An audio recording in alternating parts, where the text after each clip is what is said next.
Bonjour.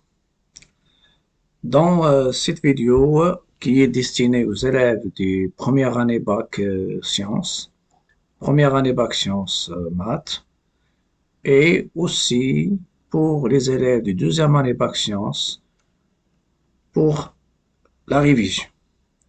On a déjà parlé de la dérivabilité d'une fonction en un point, et l'interprétation graphique, c'était les tangentes et les demi-tangentes. Ça veut dire c'est une étude locale de la fonction au point critique, c'est-à-dire les points remarquables. Et pourquoi tout ça? L'interprétation graphique, bien sûr, des tangentes et des demi-tangentes horizontales, verticales et obliques, elles sont conçues pour représenter graphiquement une fonction. Et la deuxième partie de la dérivation, c'était la fonction dérivée. Comment on a déjà vu dans des vidéos et même dans des lives, à partir de la fonction f définie par f de x, c'est-à-dire égale à une expression, on peut calculer ce qu'on appelle la fonction dérivée qui est f' de x, en se basant sur les opérations sur les fonctions dérivables, la dérivée de la somme, la dérivée du produit, la dérivée de l'inverse, la dérivée des rapports, la dérivée de la racine d'une fonction, racine carrée d'une fonction, dérivée bien sûr des fonctions sinus, cosinus. Pour calculer la dérivée, c'est pas uniquement pour donner l'expression de la fonction dérivée, ça veut dire soit f' de x, soit g' de x, soit h' de x, ça dépend de la notation de la fonction, mais le signe de la fonction dérivée, elle nous donne sur chaque intervalle qui forme le domaine de définition, elle donne la monotonie. Donc, une fois on calcule la fonction dérivée f' de x, ou bien son expression f' de x, et il faut la laisser sous une forme, bien sûr, qui peut nous permettre facilement d'étudier son signe. Et une fois on étudie son signe sur un petit tableau s'il change de signe, ça va nous donner directement les intervalles sur lesquels la fonction est croissante, la f' est positive, et dans ce cas-là, la fonction sera croissante, et sur les intervalles où il est négatif, la fonction elle est décroissante. Pour dresser le tableau de variation, donc, il faut calculer la dérivée, étudier son signe, et préciser le signe sur le tableau de variation, et aussi la partie de variation de f, sur quel intervalle elle est croissante par des flèches qui croient ou bien qui décroît. Il faut marquer aussi les minimums et les maximums, les points où la dérivée s'annule. Et n'oubliez pas que sur c'est-à-dire les bornes de l'intervalle, il y a les limites de la fonction aux bornes de l'intervalle. S'il est défini par exemple sur moins l'infini plus l'infini, il faut signaler sur l'intervalle quelle est la limite de f de x en moins l'infini, quelle est sa limite en plus l'infini. Donc, le tableau de variation, c'est le premier pas, c'est-à-dire c'est un pas très essentiel pour représenter la courbe de la fonction. Il nous donne un aperçu sur la forme de la fonction à partir des tableaux de variation. Mais pour représenter la fonction, et ça, c'est ça le cadre bien sûr de cette vidéo, pour représenter une fonction, il faut préciser ce qu'on appelle, il faut étudier les branches infinies. Les branches infinies d'une fonction, ce sont les asymptotes verticales, horizontales. Et on a déjà vu que pour l'hyperbole, il a deux asymptotes, une qui est horizontale et l'autre qui est verticale. Et l'asymptote, la courbe, il s'approche de l'asymptote sans la toucher. Mais pour la tangente, la courbe, elle touche la tangente au point tangent. Ce qu'on trace dans le repère, une fois on a les asymptotes verticales, horizontales, on verra qu'il y a aussi les asymptotes obliques. Mais si on prend la fonction carré, ou bien x à la puissance 3, la courbe, on l'a construit, il a deux branches de parabole. Une branche de parabole la fonction qui est tout x associée x au carré, ou bien les fonctions qui sont de la forme de la forme qui est tout x associée à x carré plus bx plus c. Elles ont une forme, bien sûr, elles ont deux branches de parabole. Et pour l'hyperbole, donc il y a des branches d'hyperbole. Donc il y a les branches paraboliques, sont trois. Une branche dirigée par l'axe des abscisses, quand est-ce la branche est dirigée par l'axe des ordonnées, et quand est-ce une branche parabolique est dirigée par un axe qui passe par l'origine du repère. Donc, je vais entrer maintenant dans comment on étudie les branches infinies d'une fonction.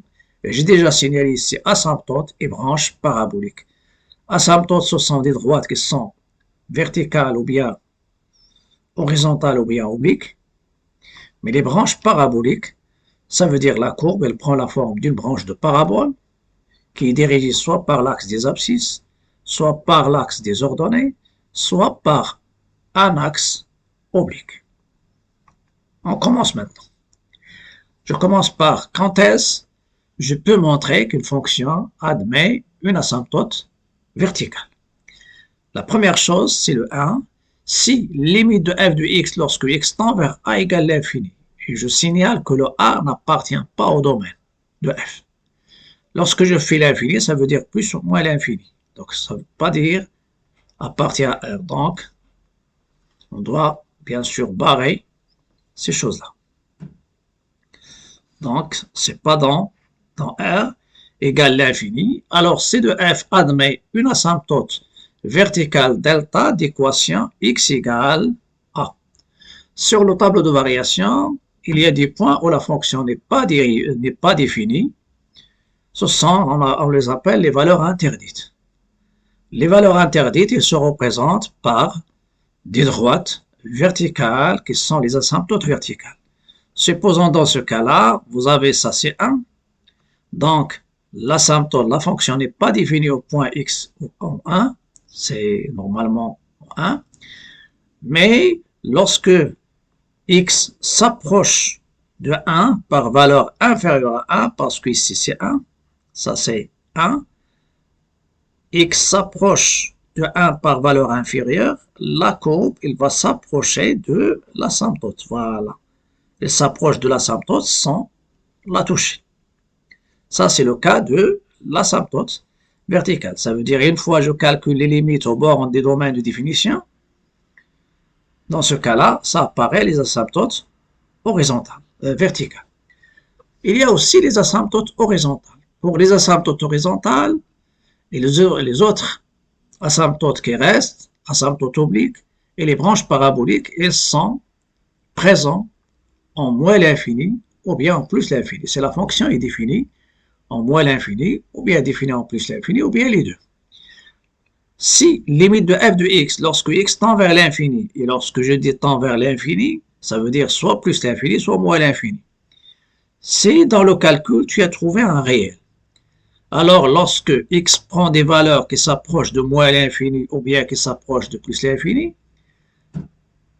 f de x s'approche de b, donc la courbe de f s'approche de la courbe de la constante. C'est la droite, bien sûr, d'équation y égale à b.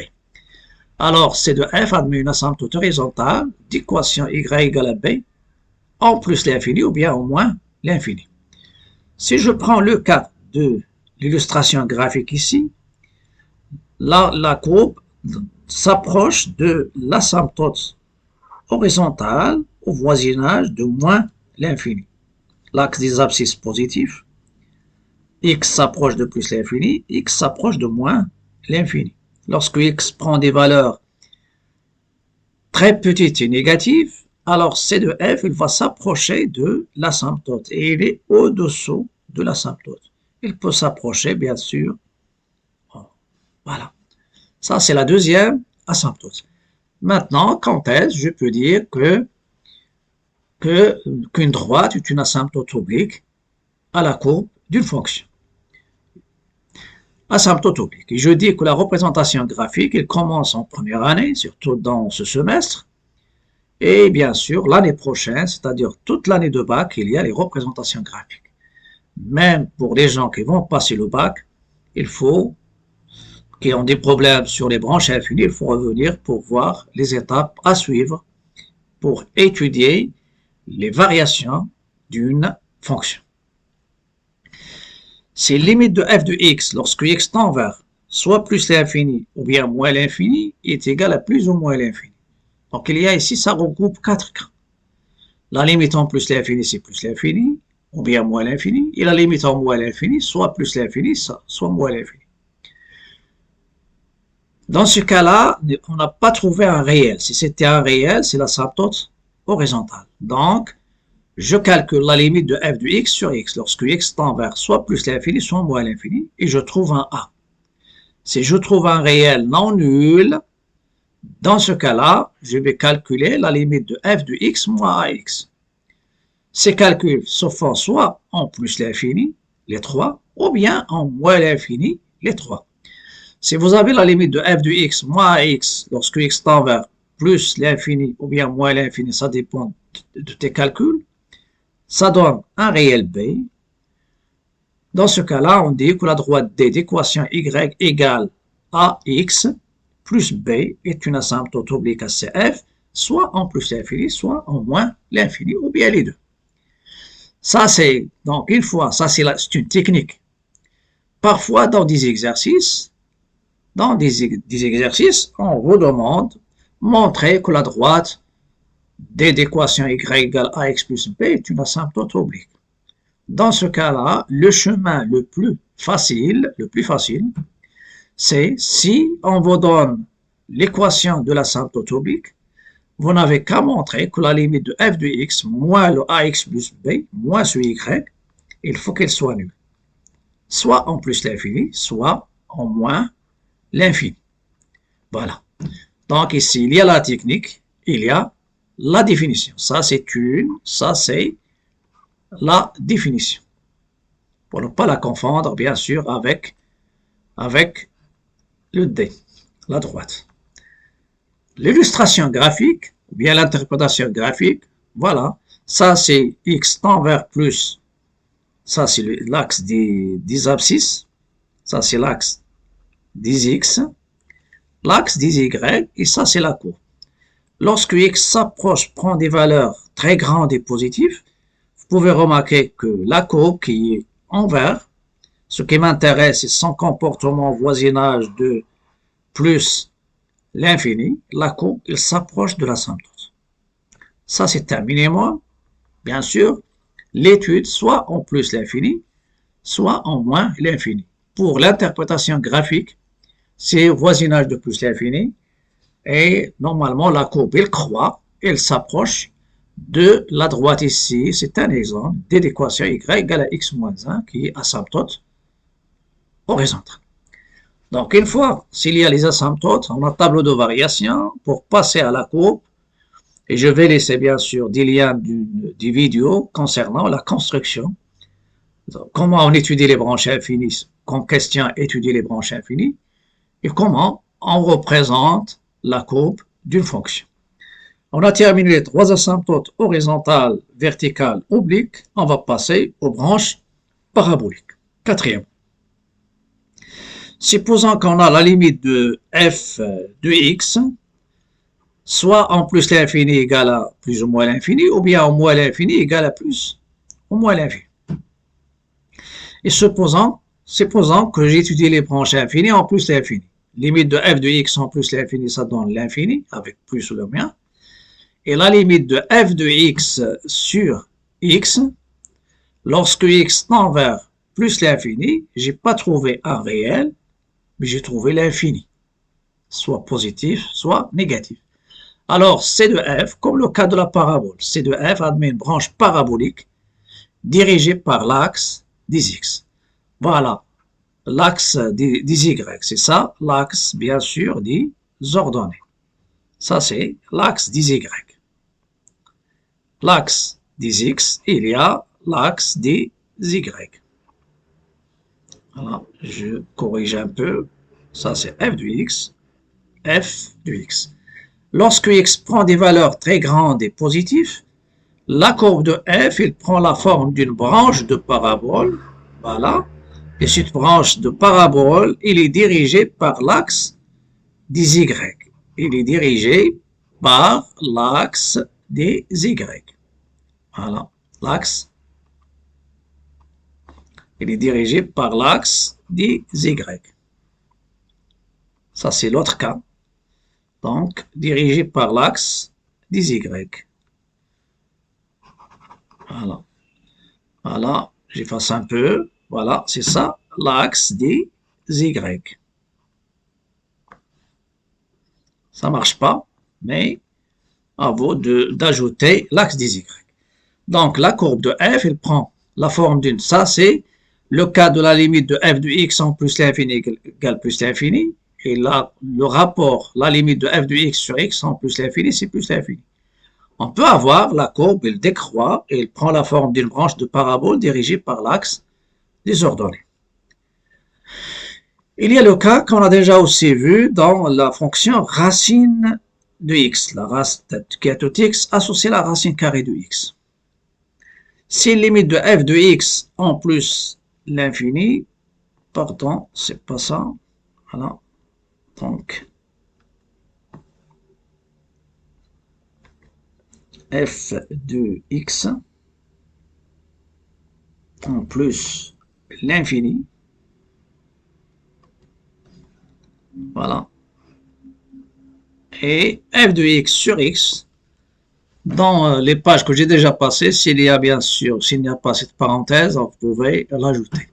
C'est limite de f de x soit en plus l'infini ou bien moins l'infini égale l'infini, et la limite de f de x sur x en plus ou moins l'infini égale 0. Ça veut dire, il y a le cas de a différent de 0, il faut calculer la limite de f de x moins ax.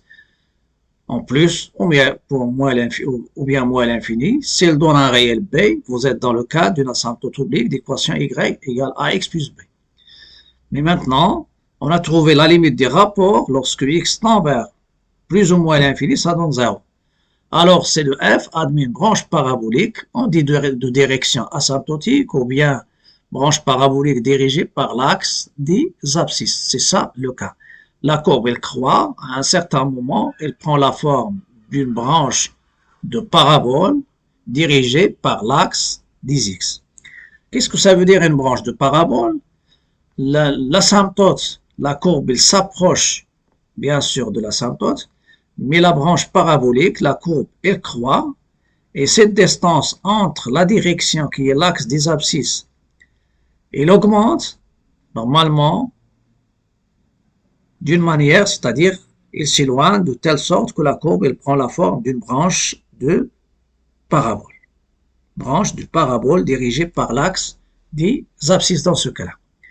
Il nous reste un cas, c'est le cas d'une branche parabolique oblique. Ça veut dire la branche de parabole, elle est soit dirigée. Donc une branche de parabole, c'est comme ça. Vous avez un axe, la branche de parabole, vous pouvez la trouver comme ça, ou bien comme ça. Voilà. Ou bien normalement comme ça, ou bien comme ça. Ça, c'est vertical. L'horizontal, l'axe des abscisses, comme ça. Ou bien je peux avoir en bas, comme ça. Au voisinage de moins l'infini, comme ça. Ou bien comme ça. L'oblique, voilà, l'oblique. Comme ça. En haut. Au-dessous. On peut avoir au-dessus la branche de parabole, ou bien au-dessous. Voilà. Ça, c'est le cas des schémas qu'on peut avoir pour les branches de parabole. Si limite de f de x lorsque x tend vers plus ou moins l'infini égale plus ou moins l'infini. Supposons qu'on étudie la branche parabolique, la branche infinie en plus l'infini. C'est limite de f de x en plus l'infini, c'est plus ou moins l'infini. Limite de f de x sur x en plus l'infini égale à a, qui est non nul, attention. Et c'est la limite de f de x moins x en plus l'infini égale plus ou moins l'infini. Donc, s'il y a b, c'est l'asymptote oblique. Mais s'il n'y a pas b, la différence f de x moins x lorsque x tend vers plus l'infini, elle tend à être très grande en valeur absolue.